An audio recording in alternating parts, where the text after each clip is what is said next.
오늘은 십자가를 경험하라 라고 하는 제목으로 하나님의 말씀을 들여다보도록 하겠습니다. 오늘 이제 여러분과 함께 나눌 하나님의 말씀은 갈라디아서 6장 14절입니다. 자, 한번 크게 같이 한번 읽어보도록 하겠습니다. 화면을 보시고, 시간이 없기 때문에 화면을 보시고, 지금 촬영이 되고 있기 때문에 적으려고 생각하지 마시고 다음번에 한번 영상을 다시 보시면 좋겠다 이렇게 생각합니다. 같이 읽겠습니다. 시작.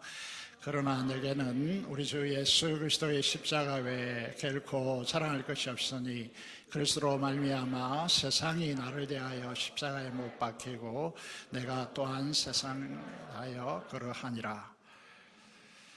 이 십자가의 놀라운 고백이 오늘 이 시간에 여러분 안에 일어나는 그런 역사가 있기를 위해서 오랫동안 기도해 왔고, 이론이 중요한 것이 아니고 실제가 여러분 안에서 일어나는 그런 축복의 시간이 되었으면 좋겠습니다. 이번 여름 청년 총회 수련회는 주제가 그럼에도 불구하고 라고 하는 주제를 정했습니다. 제가 리더십 수련회에 와서 말씀을 드렸지만은 누가 이 제목을 정했을까? 굉장히 궁금하고 이런 멋진 제목을 정할 수 있는 그런 수준을 가지고 있는 그런 재건 총회 청년부 리더십들에게 깊이 감사를 드립니다. 그래서 이 수련을 이번에 정하고 이 주제로 모인 것은 우리의 뜻을 넘어서서 재건교회를 향한 주님의 마음이 이 주제에 담겨 있다고 생각하고요. 그래서 이 자리를 빌어서 총회, 재건총회 청년 리더십들과 또 부장 목사님과 부원들에게 깊이 감사를 드립니다. 이번 세 번에 걸쳐서 선포되는 하나님의 말씀이 여러분의 인생에 놀라운 그런 기회가 되어지기를 위해서 기도하고 또 소망합니다. 그래서 여러분도 기대를 가지고 이 수련회를 바라보시면 좋겠습니다. 왜 이 주제를 우리가 가지고 있는가? 저는 이번 여름에 목사님들 다 모인 자리에서 강의를 했고요. 장로님들 모임에는 영상을 내보냈고요. 교사 강습회, 그리고 총회 청년 리더십 수련회, 그리고 이번 총회 청년 수련회를 강의를 준비하면서 코로나19 팬데믹 이후의 재건교회와 다음 세대를 어떻게 부흥과 행복한 시대로 만들어낼 것인가 고민과 기도가 많았습니다. 그래서 이 일을 출발하기 위해서요, 우리가 지금 재건교회가 안고 있는 객관적인 사실을 우리가 함께 알아야 되겠다 이렇게 생각했어요. 지난 10년간 다시 말해서 2011년에서 2021년 사이에 재건교회는 어떻게 변화해서 왔는가라고 하는 부분들 통계 자료를 통해서 살펴보도록 하겠습니다. 자, 우리가 왜 이 시대에, 여러분 제가 놀랐습니다. 사실 이렇게 많은 청년들이 이렇게 모일 줄을 잘 몰랐습니다. 여러분들이 왜 이 자리에 와 있는가, 이 통계를 통해서 잠시 우리가 집중력을 높이기 위해서 살펴보도록 하겠습니다. 자, 2011년에서 2021년까지 재건교회는 어떻게 변했을까, 부흥했을까? 여러분, 2672명이 사라졌습니다. 통계 수치입니다. 이것은 어떤 의미를 가지고 있느냐 하면, 재건교회 출석 교인이 270명이 넘는 교회가 한두 교회밖에 없습니다. 그러면 이런 교회가 10개나 지금 우리에게서 사라졌다는 것을 의미하고 있습니다. 좀 집중이 되죠, 그죠? 그렇잖아요. 270명 되는 교회가 10개가 10년 사이에 사라졌다. 여러분이 인지하고 있는 부분에 대해서는 별로 인지가 되지 않겠지만은요, 이건 엄청난 사건입니다. 엄청난 사건이죠. 그러면 좀 더 문제를 집중하기 위해서요, 10년 사이에 유년부 학생부가 1739명이 동계상입니다. 사라졌습니다.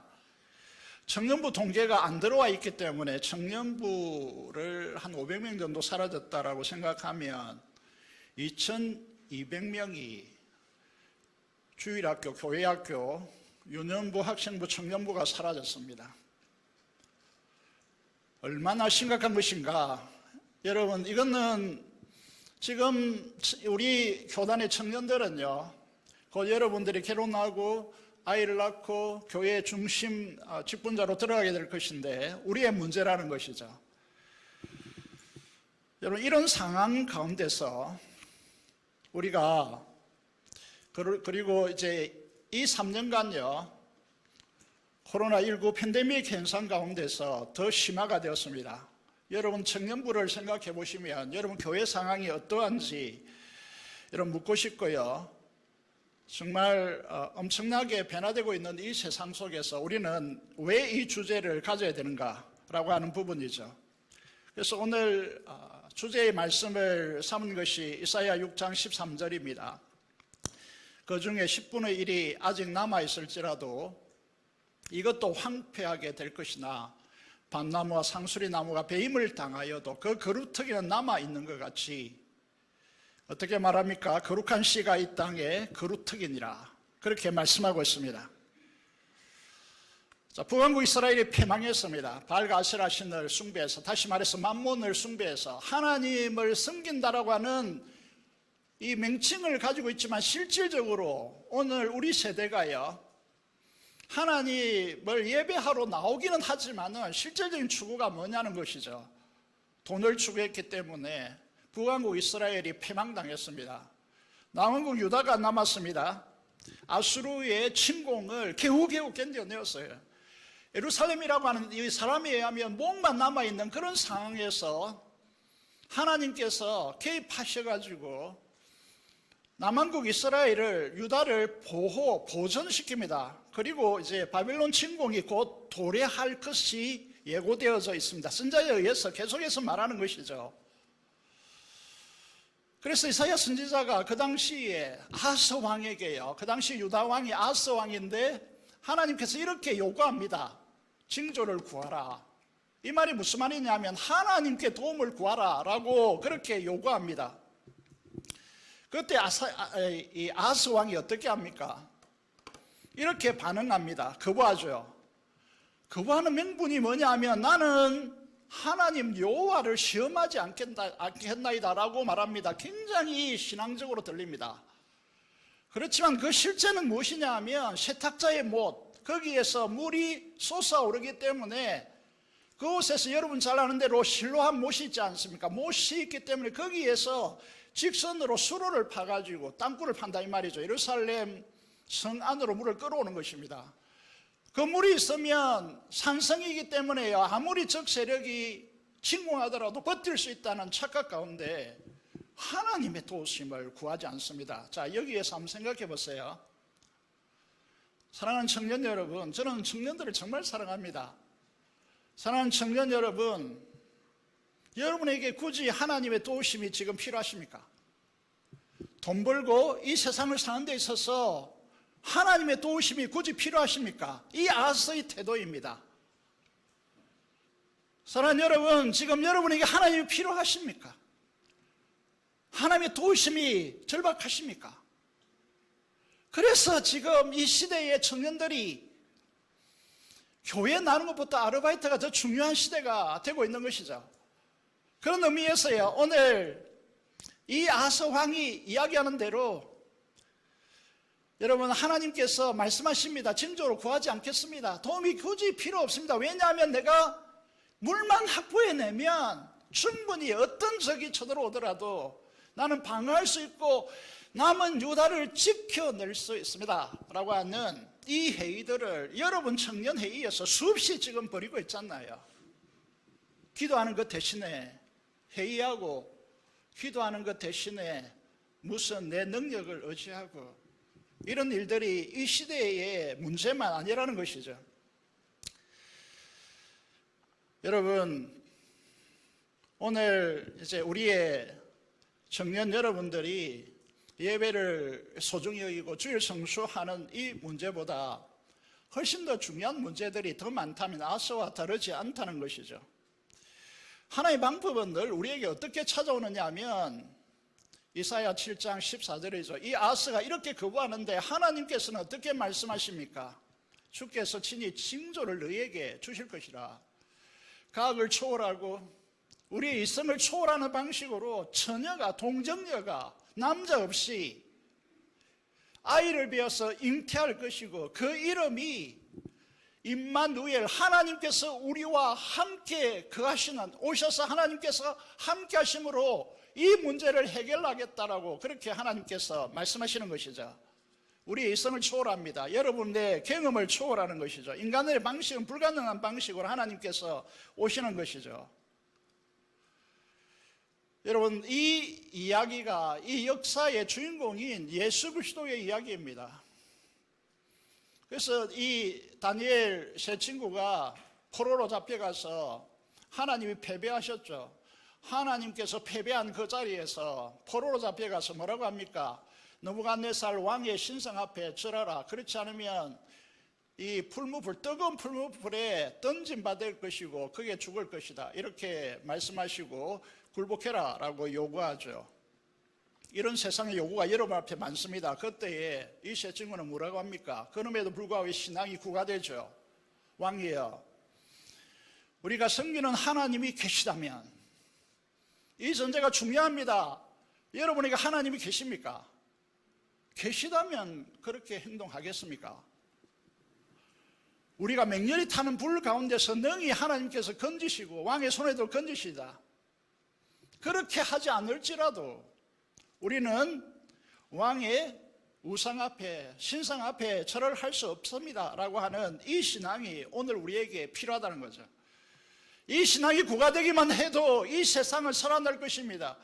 여러분에 의해서 하나님의 나라는 꽃피워질 것입니다. 여러분에 의해서 여러분이 거처하는 공간 곳곳에서 하나님의 이름이 일어날 것입니다. 그런 역사가 우리에게 일어나기를 원합니다. 이 일을 위해서 뭐가 필요하느냐 하면 하나님께서 이렇게 전개시키죠. 11절에 보시면, 이사야 11장 1절에 보시면, 그 배임받아진 그곳에서, 그 그루터기에서 한 싹이 나고 그 뿌리에서 한 가지가 나서 결실할 것이라고 말씀하십니다. 그런데 2절에 보시면요, 이사야 11장 2절입니다. 그 위에 여호와의 영, 곧 지혜와 총명의 영이요, 모략과 재능의 영이요, 지식과 여호와를 경외하는 영이 강림하시리니 라고 말씀하고 있습니다. 자, 보십시오. 예수 그리스도의 임하심 그리고 그 성령의 역사, 이 두 가지가 새로운 역사를, 우리가 지금 힘들어하고 있는 이 새 역사를 일으키리라고 말씀하고 있습니다. 그런데 하나님의 방식이 무엇이냐면 이사야 53장 2절에서요 이렇게 말하고 있습니다. 자, 신기한 방식입니다.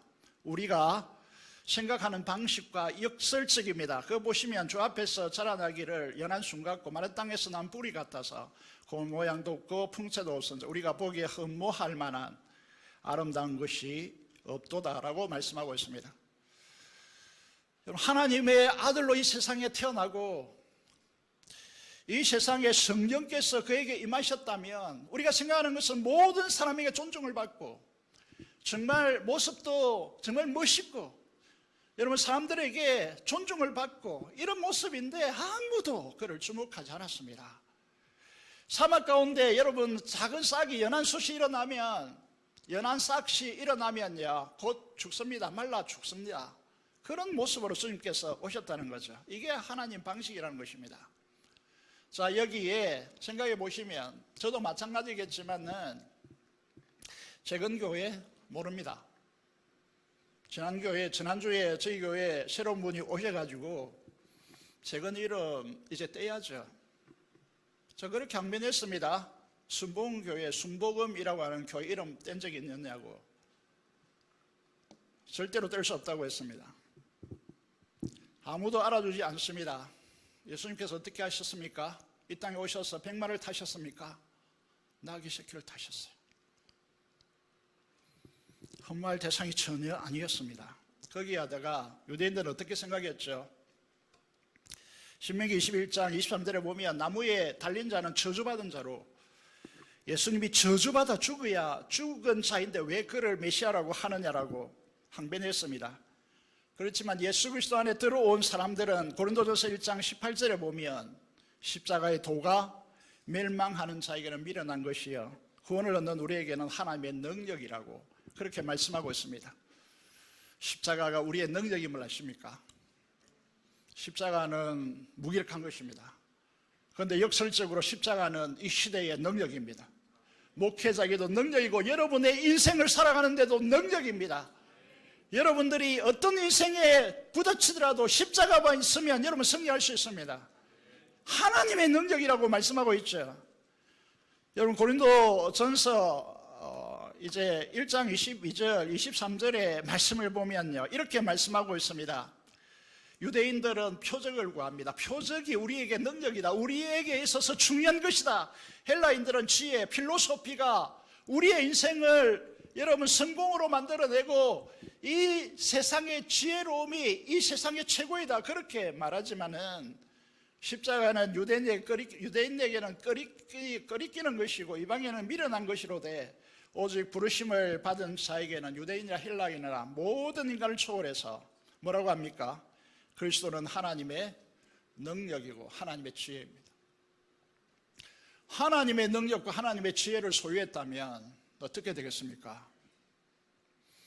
여러분 세상에 스펙을 쌓아가지고 좋은 대학교 나오고요 엄청난 스펙을 자격증 엄청난 따가지고 세상에 나가서요 살아가는 것보다 하나님의 능력이고 하나님의 지혜인 십자가를 아는 것이 우리 인생의 최고의 길임을 확신하시기 바랍니다. 다시 한번 말씀드립니다. 왜 십자가를 배워야 되는가? 왜 십자가를 알아야 되는가? 이것이 하나님의 능력이고 하나님의 지혜이기 때문입니다. 하나님의 능력이고 하나님의 지혜입니다. 그런데 이 십자가를 모른다라고 하면 이 세상에서 우리는 정말 세상에 짓밟히게 될 것입니다. 여기 있는 분들이 교회를 1, 2년 이상 다녔다면 예수님의 십자가를 모르는 분이 없을 것입니다. 그렇죠.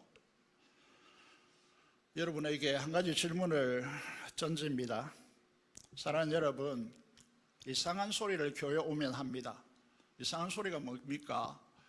2000년 전에 골고다 언덕에서 십자가에 죽으신 그 주님의 십자가가 나의 십자가로 경험된다고 말합니다. 들어보셨습니까?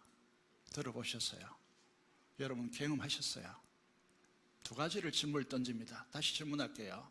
교회 오면 이상한 자들이 이상한 말을 합니다. 그 이상한 말이 뭐냐 하면 2000년 전에 십자가에 죽으신 그 예수님의 십자가가 나의 십자가라고 말합니다.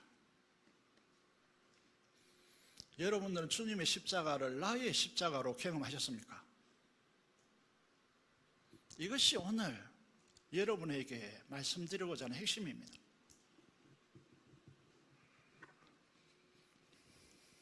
십자가를 경험했다면 2000년 전에 역사상으로 예루살렘 골고다 언덕, 그것도 구약에서 모리아 산이죠. 이삭을 드린 그곳이죠. 그곳이 바로 골고다 언덕입니다. 잘 연결해 보십시오. 여러분 놀라운 사실이 뭐냐 하면 아브라함 보고 3일길을 가서 모리아 산에 가서 제사를 그곳에서 드리라고 말합니다. 거기에 뭐가 있었죠? 양이 있었잖아요. 그 양을 죽였습니다. 그곳이 어디입니까? 예수님께서 십자가에 죽인 골고다 언덕입니다. 그런데 더 중요한 질문은 이 십자가가 나의 십자가로 경험되었는가? 라고 하는 이 질문을 여러분에게 던지고 싶은 것입니다. 그렇게 말할 수 있겠습니까? 그렇게 경험됐다면 이 십자가는 침묵하지 않는다는 거죠. 여러분 인생에 침묵할 수가 없습니다. 이 십자가는 말하는 십자가가 되어진다는 것이죠. 이 경험 세계 안에 여러분들이 지금 들어와 있느냐라고 하는 질문을 여러분에게 던지고 싶습니다. 여러분 인생의 십자가는 무엇을 말하고 있습니까? 여러분 십자가를 여러분의 2000년 전의 역사적인 그 사건으로 보지 않고 나의 십자가로 경험했다면 그 십자가는 여러분에게 지금 말을 하고 있다는 거죠. 이 사실을 아십니까?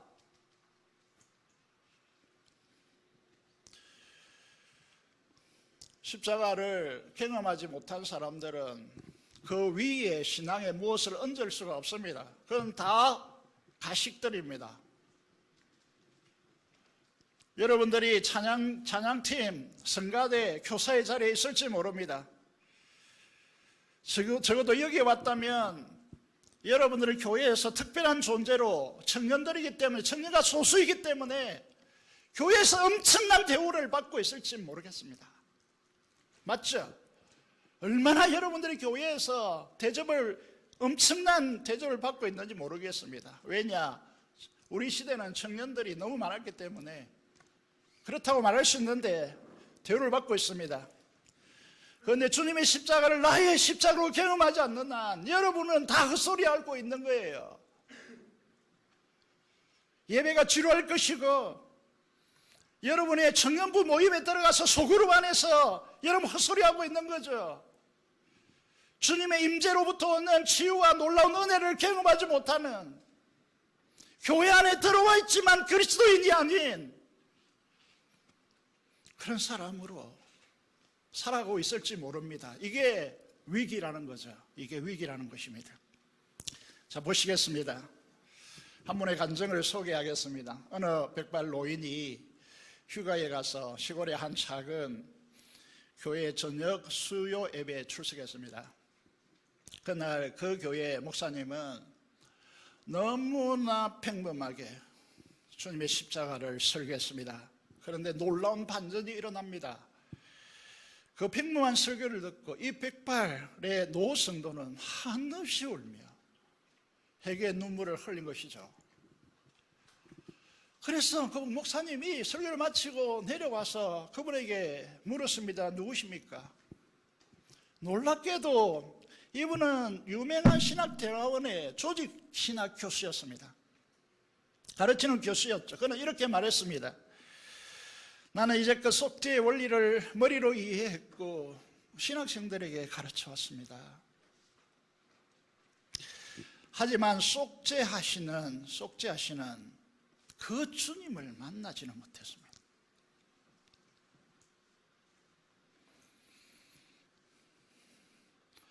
전에는 주님의 십자가를 머리로만 알았습니다. 그러나 이제는 내가 가르치고 있는 것을 느끼고 경험하고 있습니다.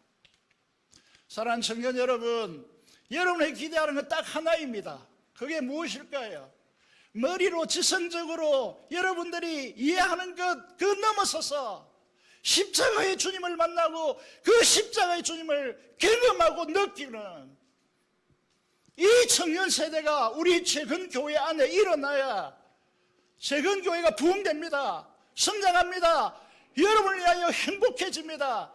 여러분 부모들이 내 자들을 이렇게 키운 보람을 느끼게 될 것입니다. 여러분은 지금 말하는 십자가, 이성적으로 알고 있는 그 십자가를 지금 여러분들은 경험하고 있습니까? 제가 대학원을 다니던 시절에, 그때는 대학원을 다니려면 그 교단에 속해 있었기 때문에 그 신학대학원 다니는 그 교단에 모교회라고 하는 교회 고등부를 맡았습니다. 그 고등부 숫자가 오늘 지금 여러분과 같은 100명 정도 되었습니다. 그때 저는 신학교에서 너무 감동적으로 이사야 53장에 감동을 받아가지고 저도 잘 모르는데 어쨌든 십자가를 전했습니다. 전하는 시간을 마치고 기도를 했는데 그곳에 주님의 영광의 임재가 일어났습니다. 고등학생들이 이 강대상 위에 와서 뒹구르기 시작했습니다. 가슴에 불이 났다면서 가슴을 부여잡고 뒹굴기 시작했습니다. 강도사님 제발 좀 불을 꺼달라고 소리쳤습니다. 그리고 난 뒤에 기도하고 난 뒤에 그 이부터 간증을 하기 시작했다. 한 사람 한 사람 올라와서 간증을 하기 시작했는데 밤새도록 간증을 했습니다. 그 일에 돌아갈 시간이 없어서 마쳤는데 항변하더라고요. 왜 우리를 제외시킵니까?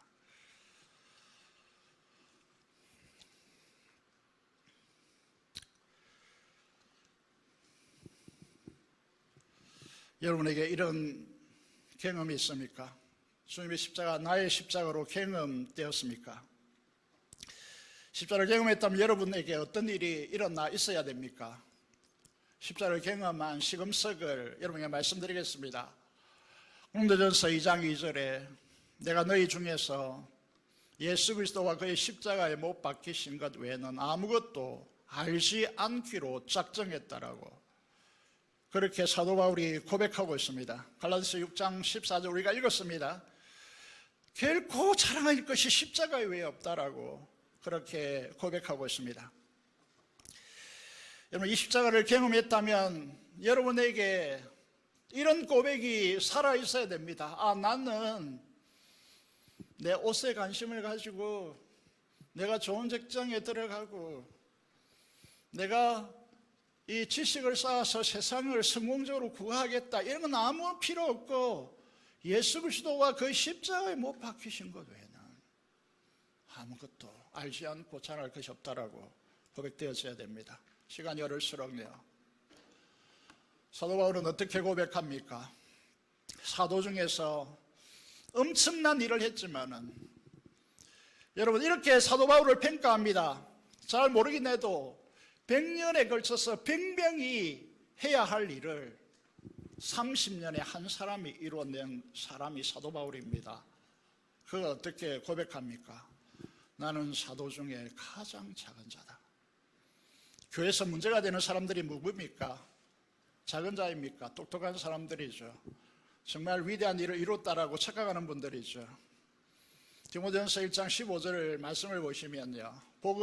이 복음을 깨닫고 난 뒤에 밑보다 모든 사람이 받을 만한 이 말이야. 그리스도 예수께서 죄인을 구원하려고 세상에 임하였다 하였도다. 잘 알고 있죠, 우리도. 이게 무슨 이상한 다른 일이 있습니까? 다른 말이 있습니까? 없잖아요. 근데 그 다음 구절이 뭐예요? 내가 죄인 중에 수괴라고, 괴수라고. 이런 고백을 하신 적이 있습니까? 여러분 십자가를 아십니까?를 계속해서 물어보고 있습니다. 제가 십자가를 경험하고 난 뒤에 그날을 잊을 수가 없습니다. 바보같이 끄이끄이 울면서 나를 아는 모든 사람에게 찾아다니면서 하나님이 나를 사랑하시고 주님이 나를 찾아오셨다라고 하루 종일 친구들과 선배들을 찾아다니면서 주님의 얼굴을 보았다라고 울었던 그 날을 잊을 수가 없습니다. 사랑하는 여러분, 요즘 교회 현상에, 청년 여러분 공동체 현상에 이런 친구들이 여러분 사이에 그렇게 십자가 때문에 그 사랑 때문에 눈물 짓고 가슴 여러 치면서 울고 있는 그런 청년들을 요즘 발견할 수 있습니까? 여러분들은 정말 주님의 십자가를 경험적으로 아시냐라고 계속 묻고 있습니다. 신앙의 끝맛만 들어가지고 주님의 십자가를 모르고 그 십자가 안에서 자신의 힘이 제됨을 여러분 말씀의 십자가의 거울을 보고 깨달으면 어떻게 교회에 항변합니까? 여러분 교회에서 여러분 잘못했다고 지적할 수 있죠. 그렇지만 그 한계선을 넘어설 수가 없습니다. 왜냐하면 죄인 중에 괴수로 자신을 너무 잘 알기 때문이죠.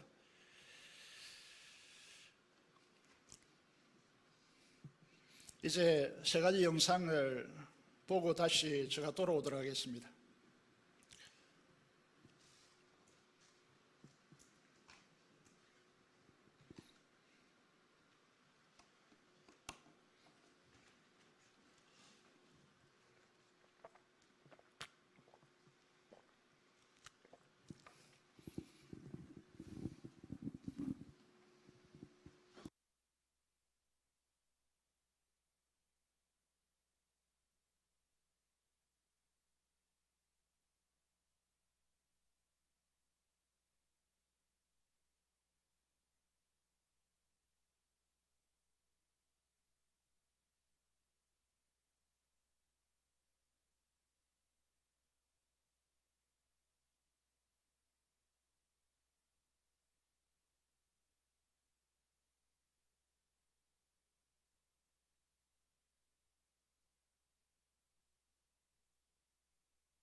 네, 시간이 좀 가고 있네요.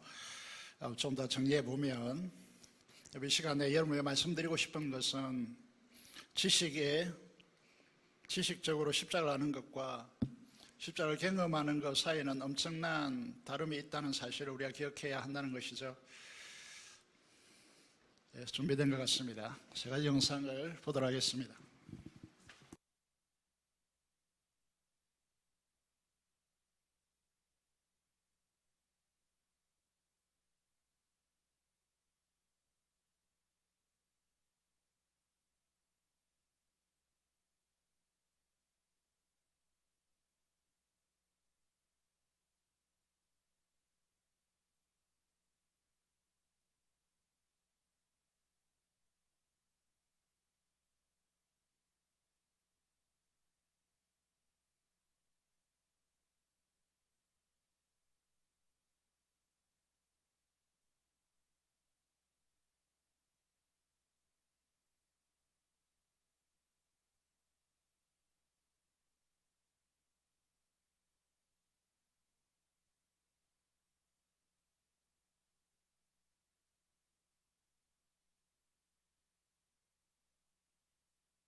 예, 제가 이 영상을 보여드리는 이유는 십자가의 모형이죠. 속죄 제사의 모형입니다. 그러면 그 실제는 어떻게 되었을까? 우리가 너무 잘 알고 있는 The Passion of Christ라고 하는 부분 일부를 수련의 입장에서 보도록 하겠습니다.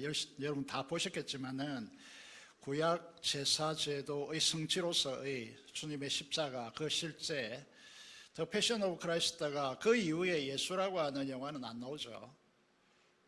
그래서 이 Passion of Christ를 다시 한번 보도록 하겠습니다.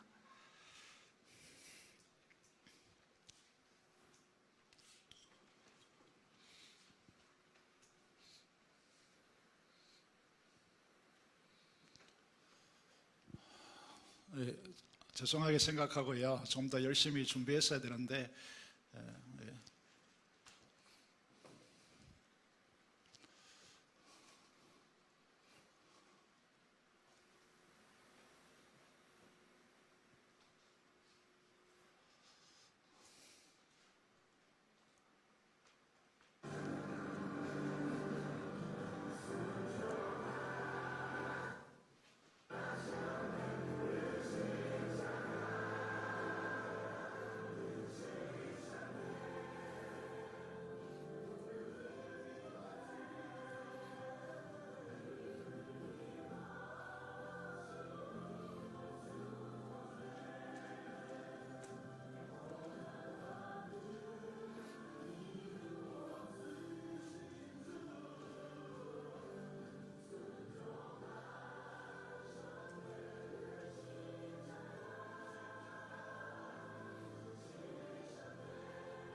이제 마지막으로 좀 시간이 가고 있지만 이 예수님 주인공 역할을 한 이분의 간증을 잠시 들어보도록 하겠습니다.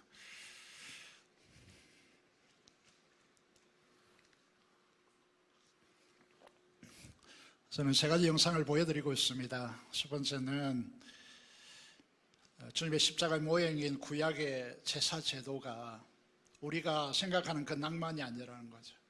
우리 죄가 그 위에 첨가되어서 하나님께 이 제사를 기쁘게 받으시는 것은 그 죄가 처리되기 때문입니다. 이것은 모형이고 유일하게 예수 그리스도의 십자가를 통해서 우리 죄가 첨가되고 세워드렸다는 거죠. 주인공 간증을 잠시 듣겠습니다.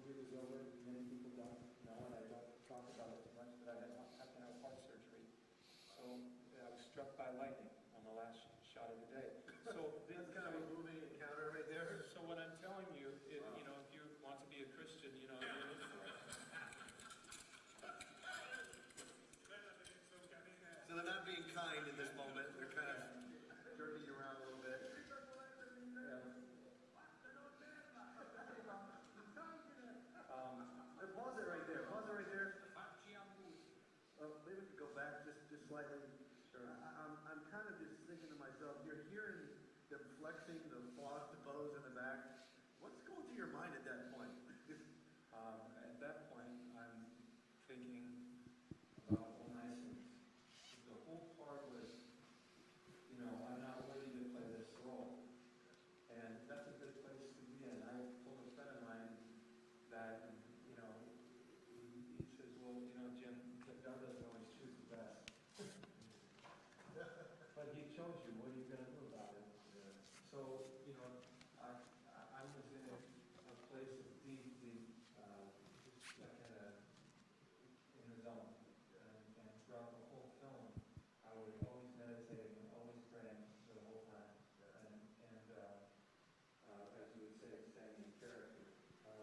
And this was important because I knew that the only people that would be able to see Jesus is through the prayer.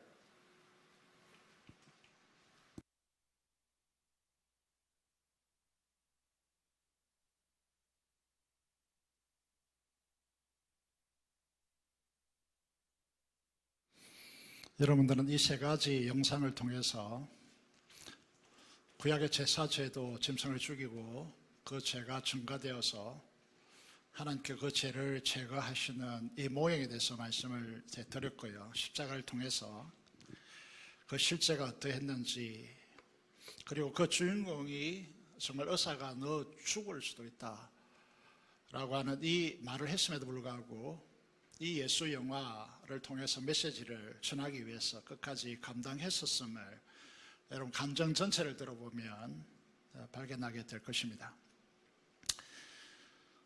제가 말씀드리고자 하는 것은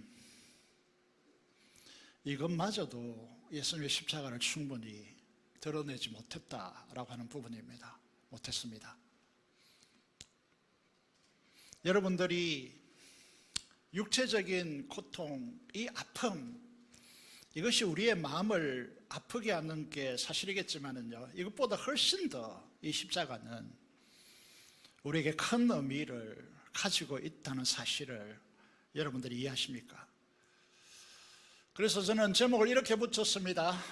겟세마네에서 엘리 엘리 라마 사박다니라고 하는 제목을 붙이고 이 부분에 대해서 십자가를 제대로 전해야 되겠다라고 그렇게 결단한 사람입니다. 겟세마네 동산을 보시면요, 십자가에 죽으시러 오신 예수님께서 제자들에게 어떻게 말씀하시고 있느냐 하면 이 육체적 끔찍한 고통 때문에 그렇게 말했을까요?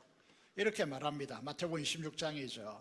37절 38절에 베드로와 세베대의 두 아들 야고보와 요한을 데리시고 겟세마네 동산, 기도의 동산이죠, 가시면서 그의 모습이 어땠습니까? 고민하고 슬퍼하셨습니다.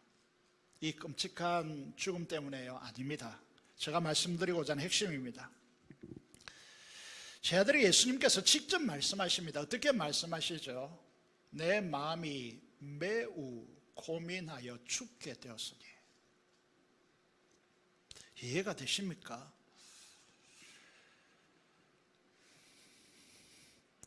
여러분, 제 아들에게 예수님께서 십자가를 지고 나를 따르라고 하셨던 분이십니다. 그리고 세 번이나 제 아들에게 내가 십자가를 질 것이고 더군다나 3일 만에 다시 살아날 것이다라고 주님께서 예고하셨는데도 불구하고 고민하고 슬퍼하시는 모습, 죽게 되었다라고 말하고 있는 것이죠. 그래서 예수님께서 이 잔을 내게서 지나가게 해달라고, 그러나 아버지 원대로 하옵소서라고 하는 이 기도를 하시는 모습을, 장면을 보시면요, 예수님께서 어떻게 기도하셨죠? 제가 최근에 이 몸이 안 좋아 땀을 많이 흘리고 있는데요, 이스라엘 지역에 가면 그 사람들은, 살고 있는 사람 좀 웬만해서 땀을 흘리지 않죠. 그런데 예수님께서 겟세마네 동산이라는 것은 올리브 기름을 짜는 동산이라는 뜻이죠, 그죠? 그곳에서 예수님께서 그 이름과 이제 같게요, 누가복음 22장 44절에 보면 어떻게 기도하셨습니까? 힘쓰고 해서 더욱 간절히 기도하시니 땀이 땅에 떨어지는 핏방울 같이 되더라라고 그렇게 말씀하고 있습니다. 여러분, 지금까지 찬양 집회를 하고 기도회를 가졌습니다. 그런데 여러분들이 그 시간에 땀이 핏방울처럼 뚝뚝 떨어지도록 그렇게 기도해 본 적이 있습니까? 왜 예수님은 그렇게 기도하셨다고 생각하십니까? 죽으러 오신 분이, 우리의 죄사함을 위해서 십자가에 죽으러 오신 분이 왜 그렇게 하셨습니까? 왜 그런 기도를, 그냥 죽으면 안 됩니까? 깨끗이 죽으면 되잖아요. 이 말씀은 더 충격적입니다. 여러분이 잘 아시겠지만은요, 예수님께서 이 기도를 어떻게 하셨죠? 심한 통곡과 눈물로 간구와 소원을 아뢰었다고 그렇게 됐습니다. 여러분, 기도하면서 정말 통곡하고 눈물이 펑펑 쏟아지도록 그렇게 해본 적이 있습니까? 제가 이 신학 중에서 조직신학을 했기 때문에요, 철학을 공부해야 했었습니다. 그때 이 플라톤이 지은 파이돈이라고 하는 책을 읽어보면요, 이런 책도 있죠. 독살에 대한 당당함이라고 하는 책도 있습니다. 소크라테스의 변론 파이돈이라고 하는 이 책을 통해서 플라톤은 자기의 스승 소크라테스의 죽음을 우리에게 전합니다. 어떻게 전하는가 하면 독을 미동도 하지 않고 마셨다라고. 그런데 예수님께서는 왜 이렇게 하십니까? 죽게 되었다고 마음이 고민된다라고 제자들에게 말씀하시고, 그 제자들은 전자 십자가를 지고 나를 따라오라고 말씀하시는 그분께서 눈물과 통곡하시면서요 핏방울같이 흘리시는, 땀을 흘리시는 주님의 이 기도의 모습이 어떻게 생각되십니까? 이 십자가의 진수가 무엇일까요? 십자가가 도대체 무엇이길래 이렇게 하셨을까요? 십자가는 두 가지를 우리에게 말씀해 주고 있습니다. 그것이 무엇이냐 하면, 예수 그리스도께서 우리 죄를 위하여 십자가에 죽으심으로 그 흘리신 보혈을 믿으면 우리가 죄로 담당해야 될 지옥의 행벌에서 구원받습니다. 이것이 복음의 첫 번째, 복음의 핵심입니다. 여러분들이 여러분 죄를 위하여서 흘리신 그 보혈을 믿으면 지옥에 들어가지 않습니다. 너무나 단순하고 간단한 것이죠.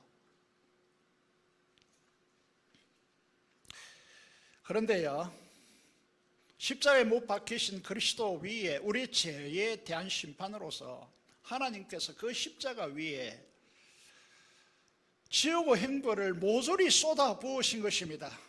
엘리 엘리 라마 사박단이라고 하시죠. 여기에서 가끔 제가 묻습니다. 하나님께서 정말 버리셨냐라고, 예수님을 버리신 것 맞냐고. 많은 분들이 버리신 것 아니고 그냥 감정일 것이다 이렇게 말하는 분이 있는데요, 버리셨습니다. 이게 하나님께 버림받은 존재, 이게 지옥의 핵심이죠, 그죠? 그런데 예수님을 버리셨습니다. 이게 견딜 수 없는 첫 번째 요인이고요. 그래서 이 무게를 사람들은 도무지 알 수 없기 때문에 하나님께서 어떤 일을 그 십자가에 주님이 죽으실 때에 그 정오에서 한낮 대낮 정오에서 오후 3시까지 십자가에 달려 있었지 않습니까? 그죠?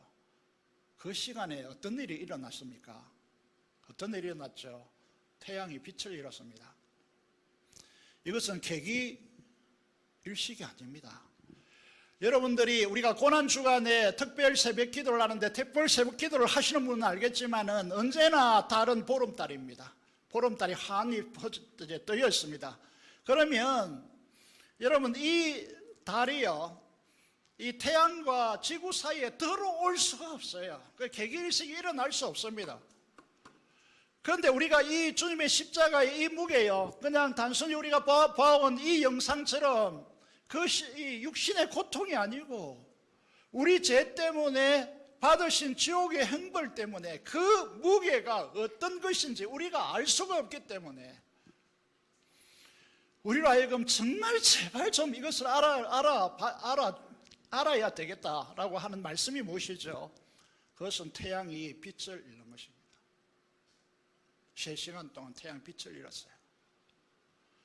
그래서 우리는 알 수가 없지만은 주님의 십자가의 그 고통을 조금이라도 너희가 이 사실이 얼마나 무거운 것이고 엄중한 것인지 우리로 알아라고. 육체의 고통은요, 이거 비교하면 이게 이제 비교 대상이 아니죠. 우리가 마땅히 영원토록 지옥에 들어가서 영원토록 고통받아야 할 그 죄에 대한 지옥의 심판의 행보를 이 잔이라 그랬죠. 주님 위에 모조리 쏟아붓고, 이 사실을 우리가 알 수 없기 때문에 제발 이 무게를 너희가 좀 알아라고 하는 방식이 뭐냐 하면 태양이 빛을 잃습니다. 이거는 지구의 역사상 일어날 수 없는 일이고 개기 일식도 아니고요, 하나님께서 태양의 빛을 가리우신 것입니다. 그래서 우리에게 이 십자가를 제대로 좀 알라라고 우리에게 말씀하고 있는 것이죠. 그래서 우리의 죄가 주님의 십자가에서 지옥의 형벌을 받으시고 그 보혈의 생명의 대가를 지불하심으로 죄에서 우리가 지옥의 형벌에서 우리가 구원받은 놀라운 역사가 열리는 것입니다. 이게 단순한 것입니까? 우리에게는 너무나 단순하죠. 그렇지만은 하나님은 이 엄청난 역사를 이루어냈다는 사실을 태양이 빛을 이런 사건을 통해서 우리에게 말씀하시는 거예요. 두 번째, 이 십자가의 능력은요, 이 갈라디아서 2장 20절에 엄청난 역사를 진술하고 있는데 여러분 잘 아시죠? 그리스도께서 나와 함께 십자가에 죽었음을 믿음으로 고백하는 자에게 지금까지 죄가 지배하여서 탐심으로 우리가 행복을 잃고 정말 삶이 엉망진창이 되는 이 죄의 집에서 자유케 되어지는 놀라운 비밀이 우리에게 열립니다. 여러분, 이 사실은 여러분들이 교회에서 여러분 교회가 살아나느냐 죽느냐의 결정적인 중요한 요인이 되는 부분이죠. 계속해서 말씀을 드리겠지만은 이 사실이 여러분 삶에 구가되지 않기 때문에 여러분들이 정말 힘들어지는 거예요. 그래서 여러분 여기에 갈라디아서 2장 20절 다 아시죠? 그죠? 내가 그리스도와 함께 십자가에 못 박혀 죽었나니. 그럼 죽었습니까? 묻고 싶습니다. 죽었습니까? 예수 그리스도와 함께 십자가에 죽었나요? 이 사실이 이루어져야만 여러분이 살고 여러분 교회도 살고 하나님의 역동적인 역사가 시작될 것입니다. 이 사실을 모르기 때문에 우리가 세상에 젖어서 살고 세상에서 분리되고 독립되지 않고 세상을 추구하는 거예요. 잘 보세요. 내가 그리스도와 함께 십자가에 못 박혀 죽었다, 이 과거 동사입니다. 이미 끝냈어요. 언제? 2000년 전에. 그래서 우리는 이렇게 찬양합니다. 어떻게 찬양하죠? 나의 손을 주의 손에 포개고 나의 발을 주의 발에 포개어. 그 다음에 뭐죠? 주와 함께 죽고 주와 함께 살리라. 이렇게 말합니다. 사랑하는 여러분, 목회자인 저도 그렇고 여기에 있는 모든 목사님들도 마찬가지고 여기에 있는 모든 교사들도 마찬가지고 여러분들도 마찬가지고 여러분도 마찬가지인데 이 사실 하나가 여러분 생애 속에 실현되어지면 여러분은 새로운 천국의 삶, 하나님 나라의 삶이 구가될 것입니다. 이것이 우리에게 필요한 것이죠. 여러분, 이 말이 무슨 말입니까? 내가 그리스도와 함께 십자가에 못 박혀 죽었다. 죽었으면 여러분이 살잖아요. 여러분이 없어져야죠. 그래서 사도 바울은 이렇게 말합니다. 그런 적 이제는 내가 사는 것이 아니에요. 그런데 왜 여러분이 시끄럽게 살아있습니까? 왜 시끄럽게 살아있어요? 이 부분이요, 교회를 엉망진창으로 만드는 부분이거든요. 여기 장로님도 계시지만은 장로님이 살아있는 한 교회는 엉망진창이 되는 것이에요. 여러분 청년들이 부흥 시대를, 새로운 시대를 열어야 되죠. 그 복음의 제2의 비밀이 무엇이냐 하면 그것은 내가 그리스도와 함께 죽었으므로. 여러분, 죽었다라고 하는 이 고백이 살아있어야 되는 거죠. 여러분 죽었습니까? 다시 한번 물을게요. 여러분 죽었습니까? 그리스도와 함께 죽었습니까? 어떻게 하면 죽습니까, 그러면? 복음의 비밀이 여기 있습니다. 저는 여기에 모인 청년들을 통하여서 우리 재건교회가 살아나기를 원하고 부흥하기를 원하고, 여러분 지금까지 10년 동안의 통계를 봤습니다. 이 통계 속에서 끝없이 추락했던 이 역사가 솟아오르기를 원합니다. 그 길은 어디에 있습니까? 여러분 실력에 있습니까? 십자가에 있습니다. 하나님의 능력이고 하나님의 지혜인 십자가에 있다고요. 그럼 이 십자가의 핵심이 무엇입니까? 예수 그리스도께서 우리를 위하여 죽으신 그 보혈을 믿으면 지옥에서 천국으로 바로 이동합니다. 천국에 들어가는 것이죠. 두 번째, 이 복음의 핵심의 비밀이 무엇이냐? 저는 이번 기회에 이 사실을 여러분에게 꼭 확인시키고 말씀드리고 싶습니다. 어떻게 하면 예수님과 함께 죽습니까? 죽었습니까? 죽지 않는 인간들이 벌이는 이 고통과 교회에서의 이 어려움을 여러분 잘 아시잖아요. 여러분 죽지 않았기 때문에 일어나는 수많은 교회 사건들 잘 아시잖아요. 목회자들이 고민하고 여러분들이 고민하고, 여러분 사도 바울에 의하면 내가 정말 이렇게 살고 싶지 않은데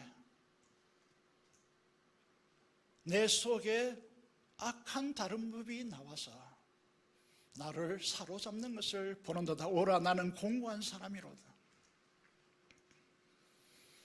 왜 청년부가 이 시대에서 부흥을 일으키고 청년부가 미래를 교회의 꿈으로 여러분들 보여드리고 이런 역사가 우리가 기대되지 않는 이유는 무엇입니까? 딱 하나입니다. 그게 무엇이라고요?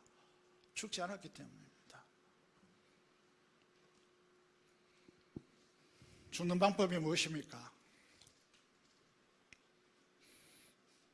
고백입니다. 이것도 너무나 단순합니다.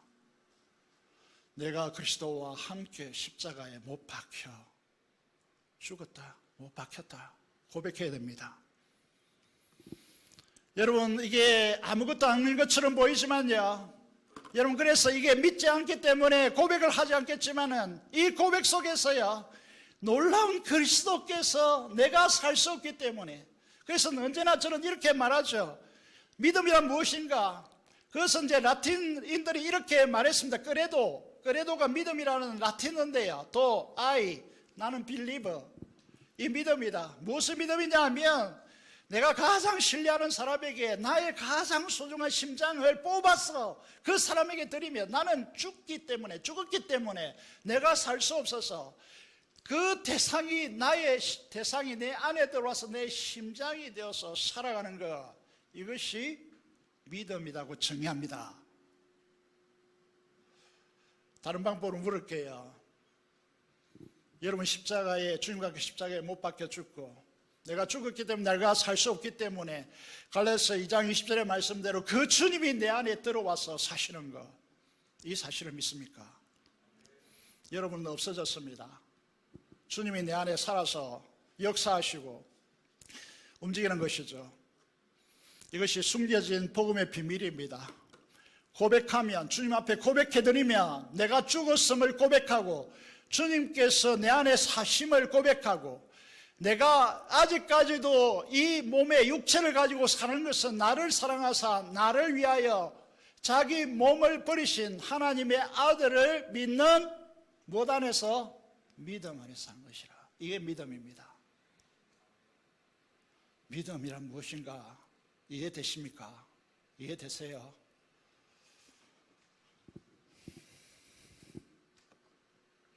자, 이런 이야기를 해보겠습니다. 지금 목회자들에게 말씀드렸고요. 이게 송기령 빅데이터 전문가가 통계를 통해서 미래를 예측하는 사람인데, 그는 새로운 단어를 이제 이야기하기 시작했습니다. 이전에는 just do it, 청년들에게 해봐라, I can do 라고 하는 외치라, 이렇게 말했는데 이 시대는 그런 시대가 아니라는 거죠. Don't just do it. just do it라고 하지 말라라는 것입니다. 먼저 싱크 퍼스트라고 그렇게 하라는 것이죠. 그래서 이 통계학을 가지고 이 전문 빅데이터를 가지고 미래를 이제 예측했는데요. 미래 세대는 개인 안에 잠재되어진 그 욕망을 드러내라, 표현해내라는 것이죠. 그것이 유행이 되고 그것이 개성이 되는 시대가 도래한다.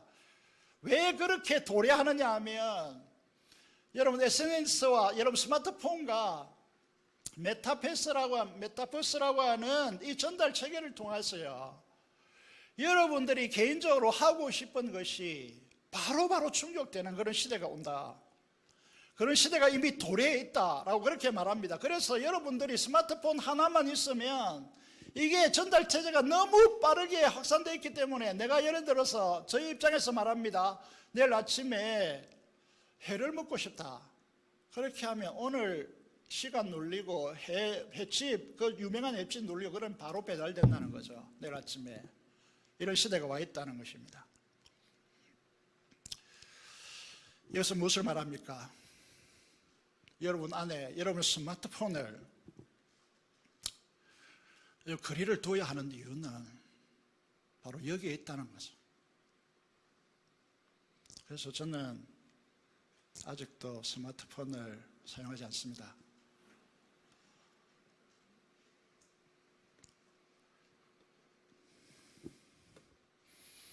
여러분 안에 있는 죄의 탐욕이 십자가에 죽고 처리되고 이 죄 때문에 그렇게 하나님으로부터 버림받고 지옥의 행벌을 받으면서 우리를 위해 죽으시고 우리의 죄를 제거하시고 죄에서 자유케 하기 위해서 여러분 우리와 함께 십자가에 죽으신 그 주님께서 우리 안에 들어와 계신데, 사도 바울이 그 시대의 사람들을 보면서 이렇게 말합니다. 내가 여러 번 너에게 말하였거니와 이제도 눈물을 흘리며 말하오니 여러 사람들이 그리스도의 십자가에 원수로 행하느니라. 여러분, 우리가 이 시대에서 만약에 이 전문가가 이게 이야기하고 있는 이런 방식으로 여러분들의 스마트폰을 통해 여러분들이 바라는 그것들이 바로바로 충족되어지는 이 시대를 구가하고 그런 삶에 익숙해지고 그런 삶으로 살아간다면 탐욕을 위해서 사는 세상이기 때문에 여러분들은 그리스도의 십자가의 원수로 행하는 사람들이다. 그들의 말씀은 멸망이요, 그들의 신은 탐욕, 배라는 것이죠. 그의 영광은 부끄러움에 있고, 여러분 이게 땅의 일을 생각하는 사람들이다 라고 그렇게 말하고 있는 것이죠. 사랑하는 여러분, 지금도 가슴 아픔으로 들여다보는 것은 여러분 스마트폰 때문에 밤을 새고, 그것도 토요일 밤에 밤새도록 이렇게 시간을 보내고 주일 아침에 일어나지 못하는 청년 세대를 바라볼 때마다 가슴이 너무너무 아픕니다. 십자가를 한다면, 십자가를 사랑한다면 십자가의 원수로 행하는 일을 중단하시기를 바랍니다. 그래야 다음 세상이 열리는 것이죠. 히브리서 6장 14절을 보면 이렇게 되어 있습니다. 한번 빛을 받고 하늘의 은사를 맛보고 성령에 참여한 바 되고 하나님의 선한 말씀과 내세의 능력을 맛보고도 타락한 자들은 다시 새롭게 되어 회개할 수 없나니 이런 그들이 하나님의 아들을 다시 십자가에 못 박아 드러내놓고 욕되게 함이니라고 그렇게 말씀하고 있습니다.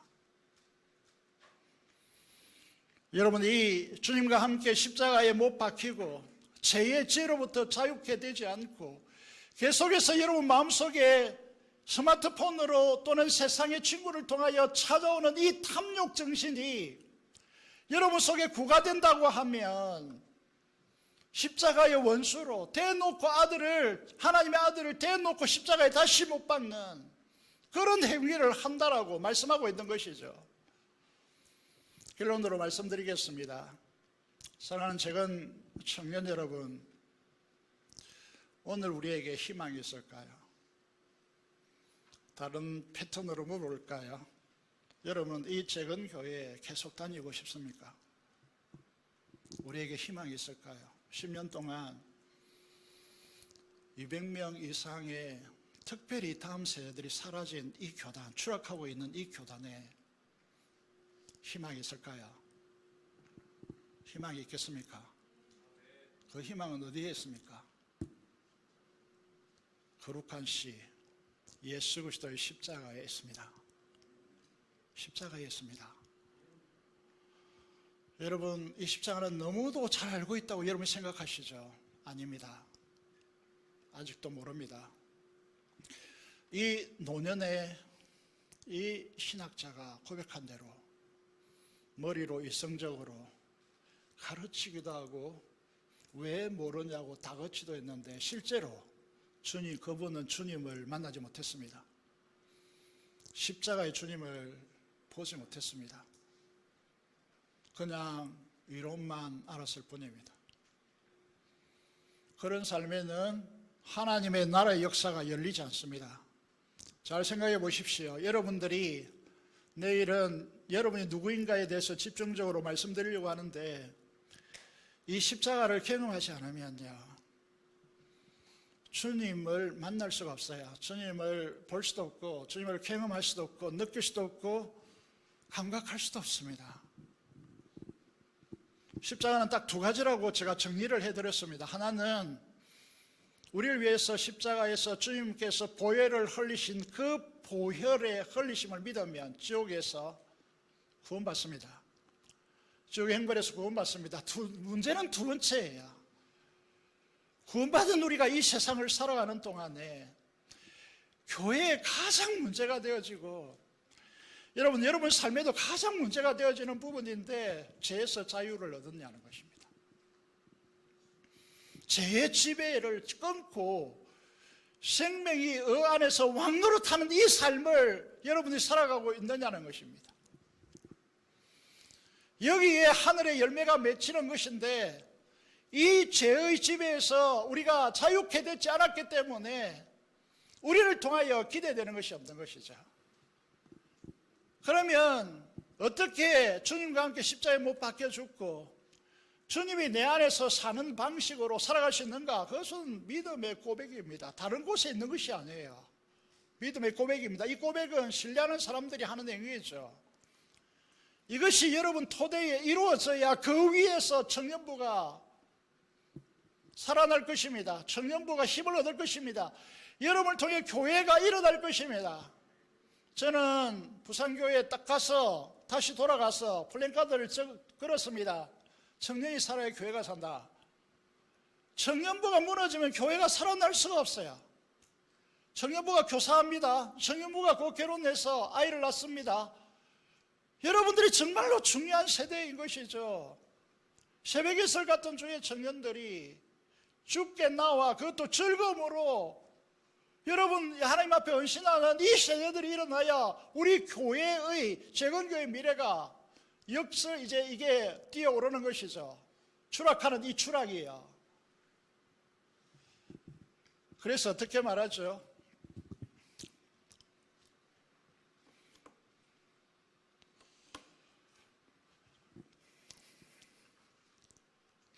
이렇게 말씀하죠. 박은조 목사님이 지은 책인데요. 십자가 없이 영광은 없습니다. 십자가 없이 여러분 꿈꾸는 그런 성공과 그런 하늘의 은혜를 부여받고요, 하나님의 영광을 경험하는 일은 없습니다. 단언할 수 있습니다. 여러분 교회에서 어려운 일이 일어날 때 도망치잖아요.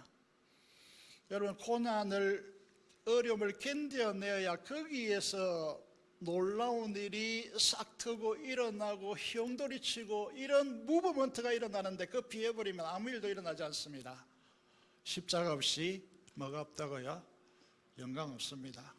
목사님들도 계시고 청년 리더십들도 많을 텐데 여러분이 그 자리에서 내가 죽어야 할 그 자리, 내가 침묵해야 할 그 자리 견디고 그곳에서 여러분 주님의 십자가 부둥켜 안고 부들부들 떨면서 이 십자가를 통하여 견딤이 없이는 여러분들의 부흥과 성공이 없다는 것을 여러분 기억하셔야 된다는 것이죠. 그래서 이 시대가 자기의 헛된 영광을 위하여 골고다 십자가의 길이 아니라 하나님을 수단하는 삶을 1980년 이후에 그리스도인들이 추구했기 때문에 이 한국 교회가 성령 충만함이 사라져버렸고, 그래서 구원의 감격이 눈물이 그쳤고, 여러분들의 세대는 정말 힘들게 이 신앙을 걸어왔습니다. 성령 충만함이 구가되지 않았기 때문에 저는 이렇게 생각해요. 여기에 90명이 앉아있다는 것은 기적이고요, 주님께서 이 재건교회를 사랑하십니다라고 말할 수 있습니다. 여러분 정말 힘들게 여기까지 견디어 오셨어요.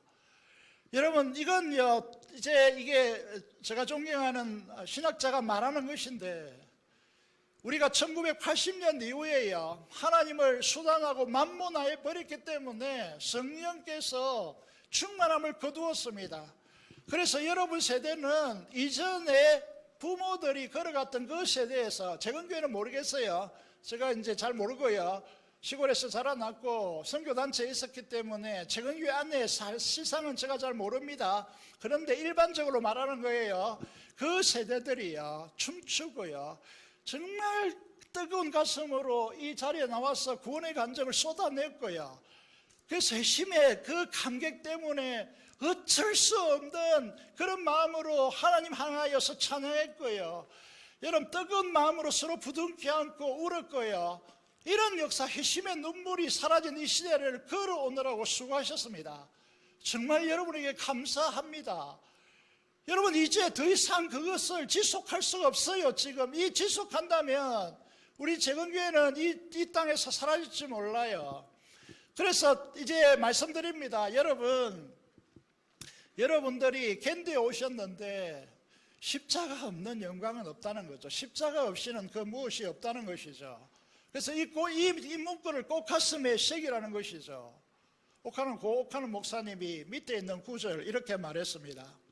여러분 십자가를 제대로 안다면 이 문구가 가슴을 때릴 것입니다. 어떤 문구가 하면, 내가 너를 이만큼, 십자가의 사랑을 말합니다, 이만큼 사랑해 주는 것만으로도 행복하다는 말 못하겠니? 다시 질문할게요. 여러분 십자가 아십니까?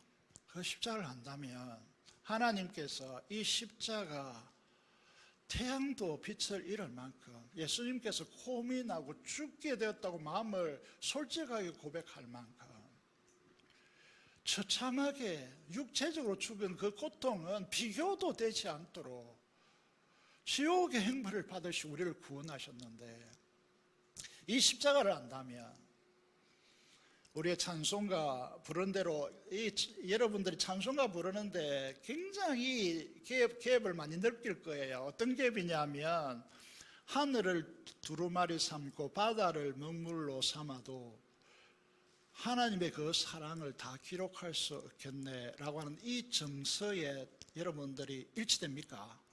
이 정서가 다갔습니까? 이 정서에 여러분들이 이해가 되세요? 하늘을 두루마리 삼고 바다를 먹물로 삼아도. 그래서 저희들이 선교단체에 있을 때 수련회 가가지고요, 하나님께서 여러분을 얼마나 사랑하는지 A4 용지 5장을 주고 써내라 하면 2장도 못 넘어가요. 이해가 됩니까? 2장도 못 넘어갑니다. 그런데 이 찬송가 작사가는 어떻게 합니까? 하늘을 두루마리 삼고 바다를 머물러 삼아도 그 하나님의 사랑을 다 기록할 수 없다고 합니다.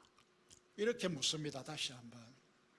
내가 너를 이만큼 사랑해 주는 것만으로도 행복하다는 말 못하겠니?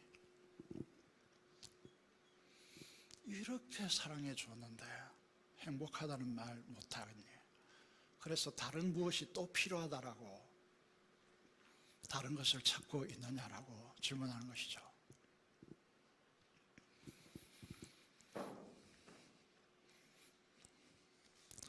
사랑하는 여러분, 여러분들은 무엇을 쫓고 있습니까? 그 사랑 때문에 주님을 위해서 살겠다고 결단하시고 그 사랑에 목매어 울면서 하나님 앞에 감동하고 있습니까? 여러분, 이렇게 말하고 있습니다. 예수 그리스도와 함께 십자가에 못 박혀 죽었기 때문에 그분이 내 안에서 살아계신다. 이 사실에 대해서 여러분이 확신하십니까? 제가 성도들에게 저번인가 이렇게 설교하면서 이렇게 물었습니다.